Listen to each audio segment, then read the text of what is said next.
এ পর্যায়ে আমাদের মাঝে কোরআন এবং সুন্নাহর আলোকে আলোচনা পেশ করবেন আমাদের সবারই প্রিয় মুখ, প্রিয় শায়েখ, যিনি মগন্ধপুর তথা অত্র গ্রামের সবার কাছে একজন আপনজন মানুষ হিসেবে আমরা মনে করি। আমার একান্ত শ্রদ্ধাভাজন বড় ভাই শায়েখ নুরুল ইসলাম, সুফার ফলিয়াদিগড় বটতলা দাখিল মাদ্রাসা। শ্রদ্ধাভাজন ভাইকে কোরআন এবং সুন্নাহর আলোকে আলোচনা পেশ করার জন্য সবিনয় অনুরোধ করছি। আসসালামু আলাইকুম ওয়া রাহমাতুল্লাহ। আলহামদুলিল্লাহি রাব্বিল আলামিন ওয়াসসালাতু ওয়াসসালামু আলা রাসূলিহি মুহাম্মাদ ওয়া আলা আলিহি ওয়া আসহাবিহি আজমাইন। শুকরিয়া আল্লাহ সুবহানাহু ওয়া তাআলার দরবারে যে আল্লাহ রাব্বুল আলামিন ২৮তম সিয়ামের একেবারে শেষ পর্যায়ে অনেকগুলো বান্দাদেরকে সাথে নিয়ে আল সালসাবিল ফাউন্ডেশনের উদ্যোগে আয়োজিত একটা বিশেষ অনুষ্ঠানে উপস্থিত হওয়ার তৌফিক দান করেছেন। আমরা সে মহান মনিবের দরবারে অন্তর থেকে শুকরিয়া জ্ঞাপন করছি, বলছি আলহামদুলিল্লাহ। দরুদ ও সালাম পেশ করছি সেই মহান মানবতার মুক্তির দিশারি, মহান আদর্শবান ব্যক্তি, যার মাধ্যমে সিয়াম, কিয়ামুল লাইল, ইতিকাফ সহ সকল বিষয়ে আমরা গুরুত্বপূর্ণ ফজিলত সম্পর্কে জানতে পেরেছি। তিনি হলেন সর্বকালের, সর্বযুগের সর্বশ্রেষ্ঠ মহামানব বিশ্বনবী জনাবে মুহাম্মদ রাসূলুল্লাহ সাল্লাল্লাহু আলাইহি ওয়াসাল্লামের প্রতি লাখ কোটি দরুদ ও সালাম পেশ করছি। প্রিয় উপস্থিতি, আজকে আমরা এখানে উপস্থিত হয়েছি সালসাবিল ফাউন্ডেশনের উদ্যোগে বিশেষ একটা অনুষ্ঠান। আমি এই লক্ষ্য উদ্দেশ্য পড়লাম, জানলাম, বুঝলাম কোরআন সুন্নাহর আলোকে সুন্দর একটা অনুষ্ঠানের আয়োজন করা হয়েছে, সুন্দর একটা পরিকল্পনা করা হয়েছে। আমরা এই সংগঠনের উত্তরোত্তর বৃদ্ধি কামনা করছি। আসুন, এই মাসের গুরুত্ব এবং ফজিলত নিয়ে আমি সামান্য একটু সময় ব্যয় করার চেষ্টা করব। যেহেতু আমাদের এখানে উপস্থিত রয়েছেন মহিমাগঞ্জ আলিয়া কামিল মাদ্রাসার সুনামধন্য আমার শ্রদ্ধেয় সরাসরি হুজুর ডক্টর মোহাম্মদ মুখলিসুর রহমান হুজুর উপস্থিত রয়েছেন। উনি কিছু কথা বলবেন। আমি তার আগে সামান্য কিছু কথা বলেই আমি আমার বক্তব্য শেষ করার চেষ্টা করব। প্রিয় উপস্থিতি, এই রমজান মাসের গুরুত্ব কেন হলো? এই মাসে আল্লাহ সুবহানাহু ওয়া তাআলা একটা কিতাব নাজিল করেছেন। এই কিতাবের নাম কি? কোরআনুল কারীম। তো এই কোরআন যদি রমজান মাসে না হয়ে মুহররম মাসে অবতীর্ণ হইতো, তাহলে মুহররমের গুরুত্ব আল্লাহর কাছে বেশি হইতো।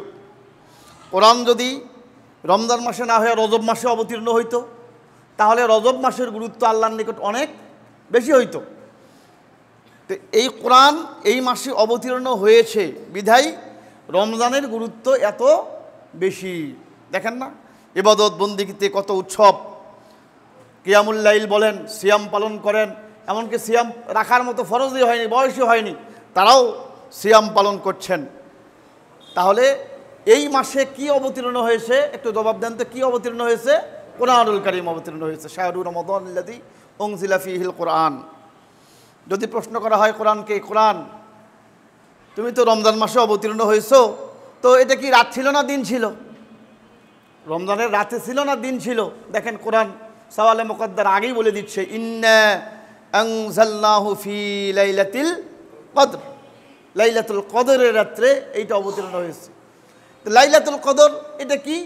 কোরআনেই বলা হয়েছে, লাইলাতুল কদরি খায়রুম মিন আলফি শাহর, হাজার মাস অপেক্ষা উত্তম। অধিকাংশ তাফসীরের কিতাবগুলো লেখছে 1000 বলা হয়নি। এখন তো এরকম শত, লাখ, কোটি, মিলিয়ন, বিলিয়ন, ট্রিলিয়ন। ওই সময় সংখ্যাধিক্য বোঝাবার জন্য আরবেরা এই আলফুন শব্দটা ব্যবহার করত। আলফুন শব্দটা ব্যবহার করত। খেয়াল করেন, এখন তো এরকম লক্ষ, কোটি, তখন এটা ছিল না। হাজার শব্দটা, ওটাই হাজারটাই সবচাইতে বেশি সংখ্যা ছিল। দেখেন, লাইলাতুল কদরি খায়রুম মিন আলফি শাহর। আমরা অনেকেই ব্যাখ্যা করি যে 1000 মাস। 1000 মাস যদি যোগ করা হয় তো 84 বছর, 83 বছর, 4 মাস হয়। কিন্তু অধিকাংশ তাফসীরকারক লেখছেন না, এর দ্বারা কত হাজার মাস বুঝাইছে, এটা আল্লাহ ছাড়া আর কেউ জানে না। আসুন, এমন একটা মাসে আপনি আমি পদার্পণ করেছি যেই মাসে কোরআন অবতীর্ণ হয়েছে, এমন একটা মাসে আমরা পদার্পণ করেছি, যেই মাসে এমন একটা রাত আছে যা হাজার মাসের চাইতেও উত্তম। কত উত্তম, কত হাজার, এটা আল্লাহ ছাড়া আর কেউ জানে না। তো সুতরাং আমরা শুকরিয়া জানাচ্ছি আগের নবী রাসূল এবং অনেক তাদের উম্মতেরা বয়স অনেক পাইছে, হায়াত অনেক পাইছে, কিন্তু এইরকম গুরুত্বপূর্ণ রাত তারা পায় নাই। এটা আমাদের জন্য সৌভাগ্য, এটা আমাদের জন্য সৌভাগ্য। এই জন্য আমরা অন্তর থেকে রমজানের শেষ মুহূর্তে এসে আবার আল্লাহর দরবারে বলছি আলহামদুলিল্লাহ। প্রিয় উপস্থিতি, কোরআন আমি আজকে কোরআন সম্পর্কে এই কয়েক মিনিট সময় আমাকে বেঁধে দেওয়া হয়েছে। যেই কোরআনের কারণে রমজানের এত গুরুত্ব, যেই কোরআনের কারণে আমাদের এত মর্যাদা, এই কোরআন নিয়ে আমি আপনাদের সামনে একটু কথা বলার চেষ্টা করব। আল্লাহ সুবহানাহু ওয়া তাআলা পবিত্র কোরআনুল কারীমের 20 নম্বর সূরা তাহার 124, 25, 26 নম্বর আয়াতে বলছেন, ওমান আ'রাদা আন যিকরি ফাইন্না লাহু মাঈশাতান দানকা ওয়া নাহশুরুহু ইয়াওমাল কিয়ামাতি আ'মা ক্বালা রাব্বি লিমা হাশারতানি আ'মা ওয়া ক্বাদ কুনতু বাসীরা ক্বালা কাযালিকা আতাতকা আয়াতুনা ফানাসীতাহা ওয়া কাযালিকাল ইয়াওমা তুনসা।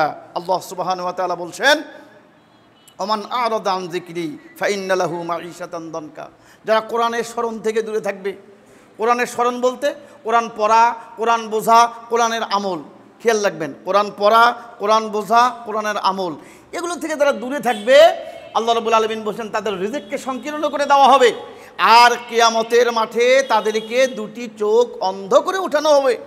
বান্দা তখন আল্লাহকে বলবে, আল্লাহ আমরা তো দুনিয়াতে চক্ষুষ্মান ছিলাম, চোখ দিয়ে দেখতাম, আজকে কিয়ামতের মাঠে আমরা অন্ধ কেন?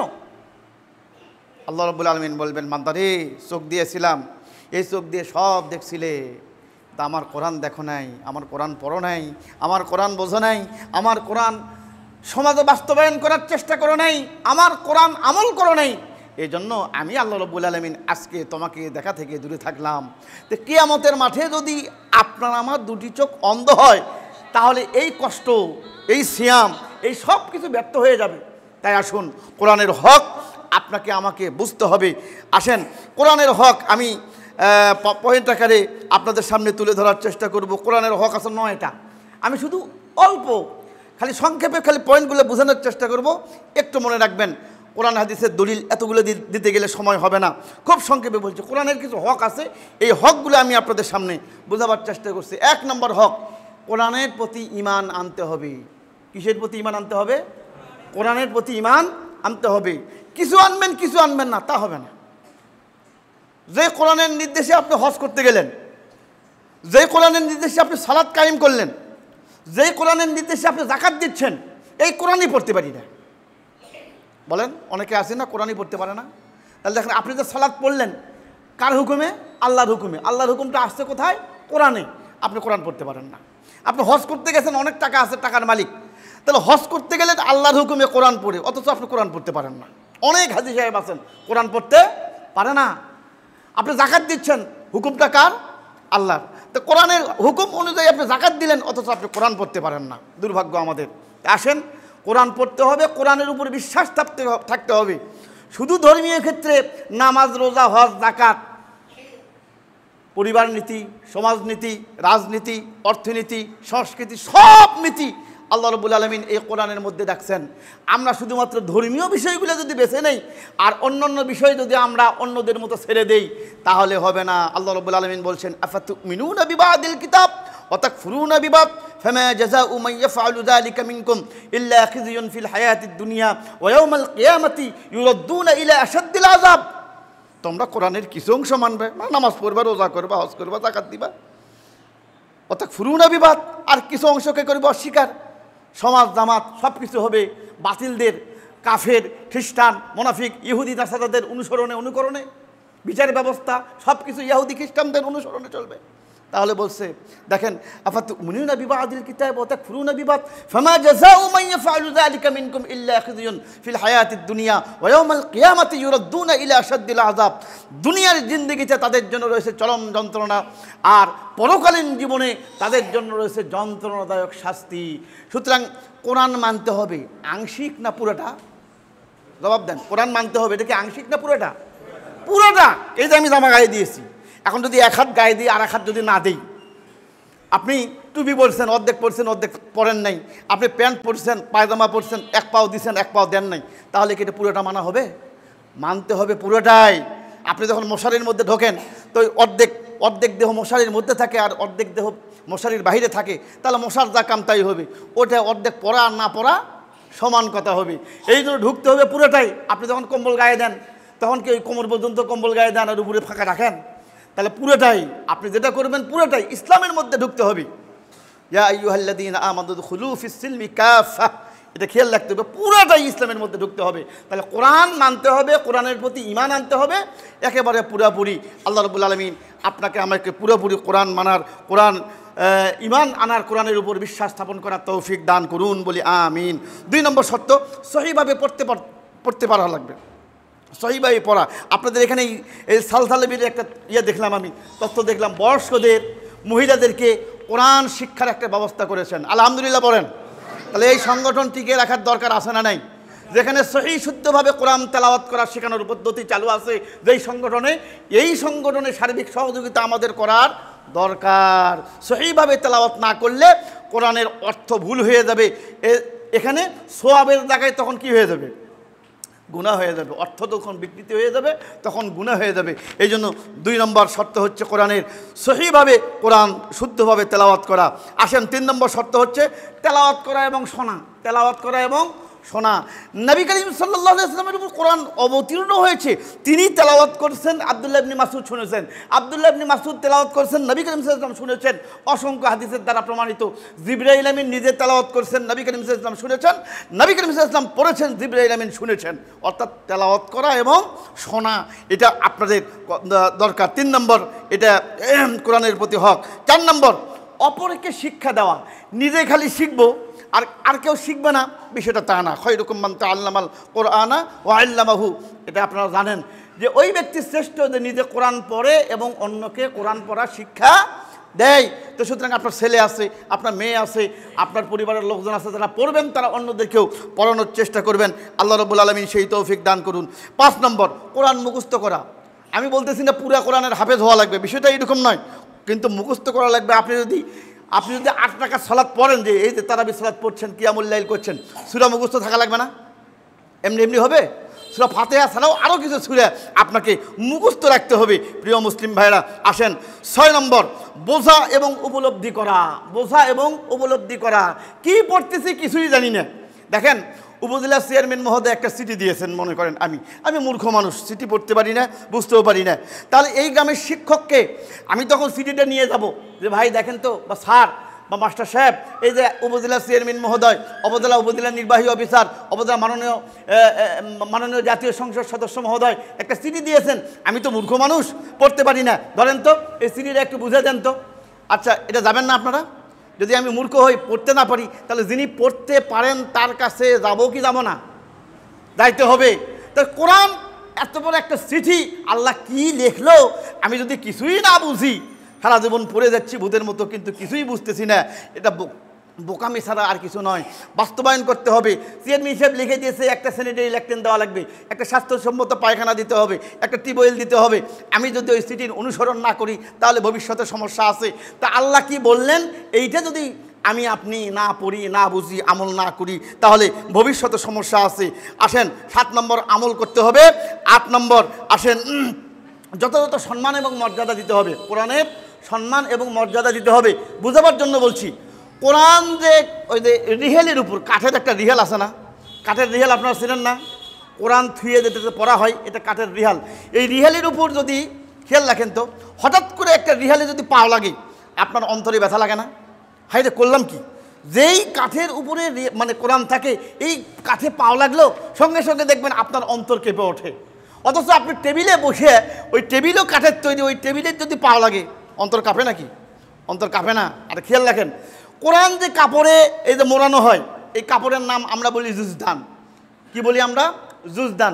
এই জুজদানে যদি হঠাৎ করে পাও লাগে, ওই জুজদানে যদি পাও লাগে, তা আপনার অন্তর কাঁপে না? হাই রে, করলাম কি? অথচ হাজারো কার্পেটের উপর দিয়ে, মানে আপনার ইয়ের উপর দিয়ে আপনি পাও দিচ্ছেন, আপনার অন্তর কাঁপে না। কিন্তু কোরআন যেই কাপড়ে মোড়ানো থাকে, ওই কাপড়ে যদি পাও লাগে, তাহলে আপনার অন্তর কেঁপে ওঠে। আমি বুঝাইতে চাচ্ছি, কোরআনের মর্যাদা দেখেন। তাহলে ওই যে রিহেলের উপর পাওয়া লাগার কারণে অন্তর কেঁপে ওঠে, কারণ ওই রিহেলের উপর কি থাকে? কোরআন থাকে। যেই কাপড়ে কোরআন মোড়ানো থাকে, যেই কাপড়ে, ওই কাপড়ে পাও লাগলে অন্তর কেঁপে ওঠে, কারণ ওই কাপড়ে কি মোড়ানো থাকে? কোরআন থাকে। তাহলে কোরআনের কারণে যদি ওই কাপড়ের মর্যাদা বাড়ে, কোরআনের কারণে যদি রিহালের মর্যাদা বাড়ে, কাঠের মর্যাদা বাড়ে, তাহলে যে আলেমের অন্তরে, যে হাফেজের অন্তরে কোরআন আছে, এই আলেমদেরকে শ্রদ্ধা সম্মান করার দরকার আছে না নাই? যেভাবে জবাব দিলেন মনে হয় আলেম মরে মরুক। কথা কি বুঝতেছেন আপনারা? কোরআনের কারণে কাপড়ের মর্যাদা দিলেন, কোরআনের কারণে আপনি রিহালের মর্যাদা দিলেন। আর আলেমদের কি আমি দুঃখ লাগে, কষ্ট লাগে, যখন হাতে হাত করা পরিয়ে, ডান্ডা বিড়ি পরিয়ে, কোমরে রশি দিয়ে যখন আলেমদেরকে আদালতে সোপর্দ করা হয়, তখন আপনার অন্তর যদি না কাঁদে, আপনার অন্তর যদি ব্যথিত না হয় এই সমস্ত আলেমদের মানে পক্ষে, তাহলে আমি বলবো আপনার ইমানের ক্ষেত্রে অবশ্যই দুর্বলতা আছে। বিধায় আপনি কাপড়ের মর্যাদা দিলেন, আপনি রিহালের মর্যাদা দিলেন, কিন্তু আলেমের মর্যাদা দিলেন না। সুতরাং আসেন, আপনার ভবিষ্যতে সমস্যা হয়ে যাবে। তাই আসুন, কোরআন রাখার কারণে যদি রিহালের মর্যাদা বাড়ে, কোরআন কাপড়ে পেছানোর কারণে যদি কাপড়ের মর্যাদা বাড়ে, যে আলেমের অন্তরে কোরআন থাকবে তাকেও আপনারা ভক্তি শ্রদ্ধা সম্মান করতে হবে, এটা খেয়াল রাখবেন। আসেন, সর্বশেষ কথা প্রিয় মুসলিম ভাইয়েরা, সর্বশেষ কথা, কোরআন। কোরআন এটা আল্লাহর একটা কিতাব, আর কোনো কিতাব আসবে না কিয়ামত পর্যন্ত, আর কোনো নবী আসবে না, আর কোনো কিতাব অবতীর্ণ হবে না। আসেন, এই কোরআন পড়েন, কোরআন বোঝেন, কোরআন অনুযায়ী আমল করেন। নবী করিম সাল্লাল্লাহু আলাইহি সাল্লাম বিদায় হজের ভাষণে সর্বশেষ একটা কথা বলে গেছেন, তারাকতু ফিকুম আমরাইন লাম তাদিল্লু মা তামাসসাকতুম বিহিমা কিতাবাল্লাহি ওয়া সুন্নাত রাসূলিহি। এক লোকের বাড়িতে আগুন লাগছে, লোক চিৎকার করতেছে, ভাই কে কোথায় আসো, আমার বাড়ির আগুনটা নিভাইয়ে দাও, কে কোথায় আসো, আমার বাড়ির আগুন নিভাইয়ে দাও। এখন ওই রাস্তা দিয়ে যাচ্ছে এক লোক, শিংটা নিয়ে, পাটখড়ি নিয়ে, পাটখড়ি চেনেন না আপনারা? পাটখড়ি নিয়ে যাচ্ছে। এখন ওই পাটখড়িওয়ালা চিন্তা করতেছে, হাই রে, লোকটার বাড়ির দাম 1 কোটি টাকা, আমার এই পাটখড়ির দাম 1000 টাকা, নষ্ট হয় হোক, আমার পাটখড়ি নষ্ট হোক, তাও লোকটার বাড়ি বাঁচুক। এখন ওই আপনার পাটখড়ির একবারে দড়ি খুলে ভালো করে পাটখড়িগুলো, শিংটাগুলো আপনারা আগুনের উপর ছেড়ে দিলেন আগুন নিভাবার নিয়তে। আচ্ছা বলেন তো, আগুন নিভবে না বাড়বে? বাড়বে। লোকটা চিৎকার করতেছে, ভাই কার কাছে কি আছে, আমার বাড়ির আগুনটা নিভাইয়ে দাও। এখন ওই রাস্তা দিয়ে যাচ্ছিল এক লোক কেরোসিন তেল নিয়ে। এখন ওই লোক চিন্তা করতেছে, ভাই রে, লোকটার বাড়ির দাম 1 কোটি টাকা, নষ্ট হয় হোক, আমার এই 1000 টাকা 2000 টাকার কেরোসিনের তেল নষ্ট হোক, কিন্তু তা ওই লোকের বাড়ি বাঁচুক। এখন জারিকিনের মুখে খুলে এখন কেরোসিনের তেল আগুন নিভাবার জন্য একবারে বাড়ির আগুনের উপর ছেড়ে দিচ্ছে। আচ্ছা বলেন, আগুনের গতি কমবে না বাড়বে? বাড়বে। লোকটা চিৎকার করতেছে, ভাই কার কাছে কি আছে, আমার বাড়ির আগুন নিভাইয়ে দেন। যে কথাটা আমি বলতেছিলাম, এই দুনিয়ার সামান্য আগুন নিভাবার জন্য শুকনা পাটখড়ি আর কেরোসিন তেল দিয়ে কিয়ামত পর্যন্ত চেষ্টা করলেও বাড়ির আগুন নিভানো সম্ভব নয়। এই বাড়ির আগুন নিভাবার জন্য আপনার দরকার ভিজা বালি অথবা পানি। এই দুইটা জিনিস যদি আপনি দিতে পারেন, তবেই আপনার এই বাড়ির আগুন নিভাইয়া যাবে।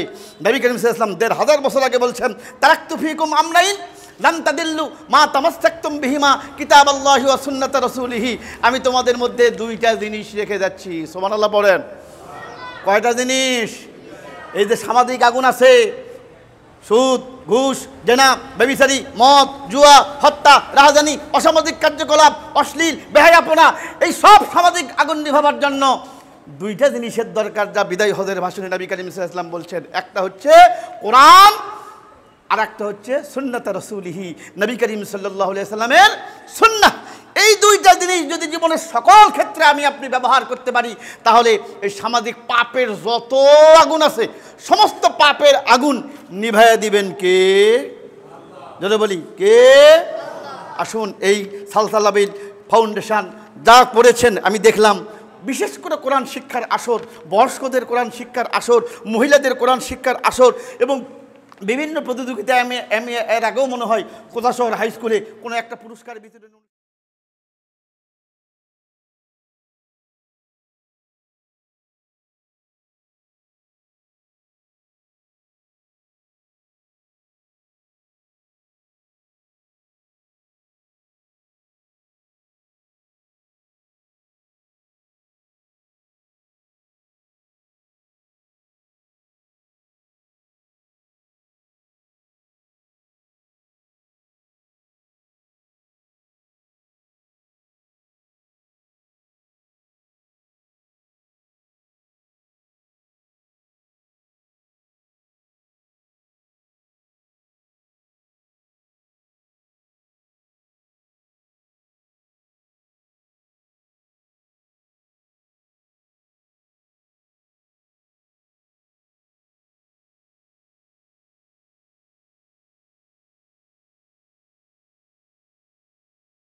প্রতিষ্ঠানে এই ফাউন্ডেশনের উদ্যোগে ছিলাম।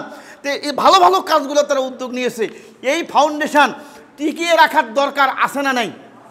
এই দায়িত্ব কি খেলে আব্দুল মুমিন ভাইয়ের, এই দায়িত্ব খেলে মজনু ভাইয়ের, সবারই দায়িত্ব। এই এলাকার যে কোনো ভালো কাজ হলে আমরা সবাই সেই কাজে সহযোগিতা করার চেষ্টা করব ইনশাআল্লাহ।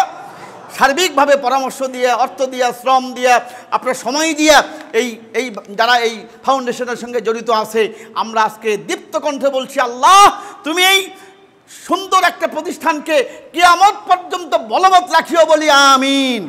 আমরা সবাই এই ফাউন্ডেশনকে সার্বিকভাবে সহযোগিতা করব ইনশাআল্লাহ। রাজি আছেন তো ইনশাআল্লাহ?